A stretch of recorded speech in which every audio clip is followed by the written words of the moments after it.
경찰청, 소방청, 인사혁신처 말씀드리겠습니다. 먼저 그 경찰청인데요. 정부가 3년째 긴축재정 기조를 유지를 하고 있습니다. 허리띠를 졸라매고 그러는데 이번 우리 이 권력기관 깜깜이 예산이 좀 늘고 있는 이런 형태인 것 같습니다.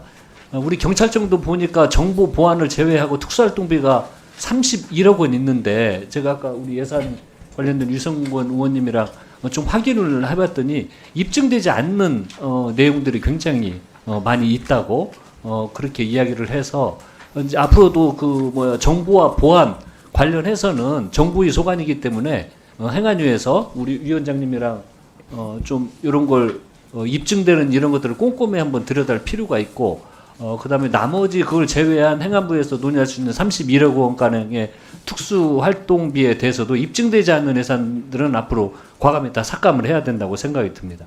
그리고 특정 업무 경비도 보니까 내년도에 56억 원이 증액이 돼서 6,481억 원이 책정이 됐습니다. 근데 좋은데 이게 보니까 21년에 126억, 2년에 121억 이렇게 불용 처리되는 게 상당히 많습니다. 매년 100억 원 이상을 사용하지 못하고 있는데요. 이 못하고 있는 부분에 대해서는 당위성이 떨어진다고 생각이 듭니다. 그래서 좀 이런 당위성이 떨어진 금액에 대해서는 좀 삭감을 하고 사회적 약자 보호와 안전 예산들을 한 푼이라도 더 확보할 좀 필요가 있다는 생각이 들고요. 그래서 특수활동비나 업무 추진비 좀 이런 거 전반적으로 재점검을 하고 최소 필요한 부분만 내년도 예산에 반영할 필요가 있다고 생각이 듭니다. 좀 이따가 답변해 주시고요. 다음에 소방청 또 네. 말씀드리겠습니다. 이번 국정감사 하면서 제가 소방금식 관련된 지적을 많이 했습니다. 그래서 곧장 회의를 또 우리 청장님이 소집을 해주셨고 예산 확보에 적극 나서고 개선 의지를 충분히 확인을 해주셨다고 생각이 듭니다. 근데 이번에 제가 이 문제를 좀 다루면서 합리적인 급식 지원 기준을 아예 좀 마련할 필요가 있다는 생각이 듭니다. 그래서 소방 관서별로 급식 환경에 대한 철저한 분석을 이번에 해야 될 필요를 느꼈습니다. 예. 그다음에 전국 소방관서 급식 환경 실태 조사를 그렇게 하고요. 각 지자체별로 예산 지원 구조가 어떤지 지자체별로 다 천차만별이기 때문에 전반적으로 점검을 해야 될 필요가 있다고 느꼈습니다. 그래서 인력 고용은 또 어떻게 하고 있는지 이것도 다 다르더라고요. 그래서 위생 환경은 또 어떤지 이런 종합적인 그림을 좀 그릴 필요가 있다고 생각이 듭니다. 그래서 이번 기회에 소방급식이 나아가야 할 중장기적인 청사진을 좀 마련을 해야 된다고 생각을 합니다. 그래서 좀 외부 전문가를 포함한 연구 용역을 연초에 좀 실시를 했으면 좋겠습니다.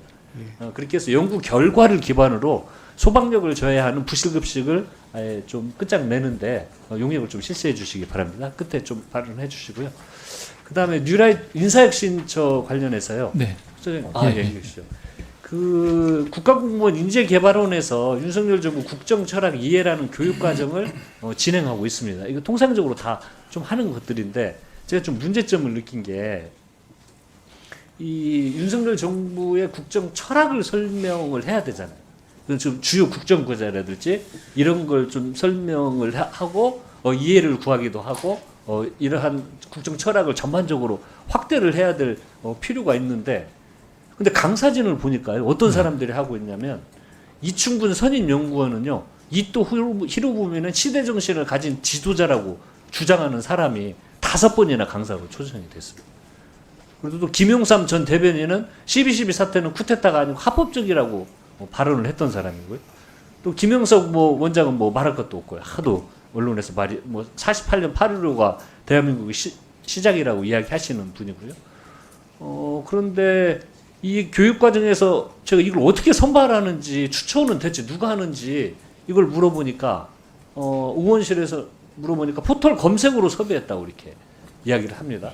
이렇게 불투명하게 진행되는 교육 과정에 1억 8천만 원에 가까운 예산을 투입하는 게 적절한지 그리고 이런 사람들이 강연하는 게 정말 윤석열 정부의 그 국정 철학을 이해시키는데 도움이 되는 건지 저는 도저히 납득이 안 갑니다. 그래서 이런 예산들은 과감히 좀 삭감해야 될 필요가 있다고 하는데 짧게 돌아가면서 좀 먼저 말씀해 주시기 바랍니다. 경찰청장님 제가 보드리겠습니다. 저희 특수활동비 관련해서는 31억 2천 정도가 있는데 저희 문재인 정부 시절에 예결위 심사 기록을 봐도 경찰청의 경우에는 증빙이 매우 잘 돼 있다. 사실 제가 그걸 개인적으로 다 확인을 했는데 그 샘플을 확인했는데 좀 과하다 싶을 정도로 특수활동비가 증빙이 되어 있습니다. 그렇기 때문에 그 당시에도 그 증빙의 어떤 그런 투명성 이런 걸 고려해서 참고했던 그런 전력을 한번 참고해 주시면 좋을 것 같고요. 특정 업무 경비 같은 경우는 저희들이 90% 이상이 한 달에 10만 원에서 30만 원 정도의 월정으로 지급되는 겁니다. 예. 그래서 이제 요거 거의 뭐 인건비성으로 지급되는 거라서 제 불용액이 한 1% 정도인데 한 1, 2% 정도의 범퍼 기능은 좀 필요합니다. 이거 없으면 지급을 못하는 상황이 생기기 때문에 한 1% 정도의 어떤 범퍼 기능은 재원은 필요하다는 점을 좀 감안해 주셨으면 좋겠습니다. 예, 소방청력 말씀드리겠습니다. 전국 소방관서 거실 환경을 조사 분석하고 식당 환경, 조리 인력, 부식비 지원에 대한 가이드라인을 마련해야 된다는 의원님의 말씀에 전적으로 공감을 하고요. 지금 거기에 대한 가이드라인은 지금 마련 중에 있다는 말씀드립니다. 더불어 전문가들의 의견을 반영하면은 소방공무원 처우 개선에 더 도움이 될 것 같은데요.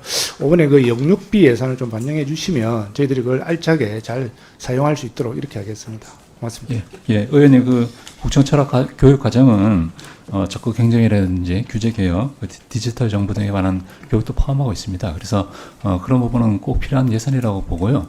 다만 의원님께서 지적하신 부분에 대해서는 앞으로 그런 어떤 문제가 제기되지 않도록 강사 선정 과정에 있어서의 어떤 제도 개선하는 방안을 저희들이 준비해서 철저히 그렇게 추진해 나가도록 하겠습니다. 네, 수고하셨습니다. 다음 조승환 의원님 질의해 주시기 바랍니다. 예, 간략하게 말씀드리겠습니다.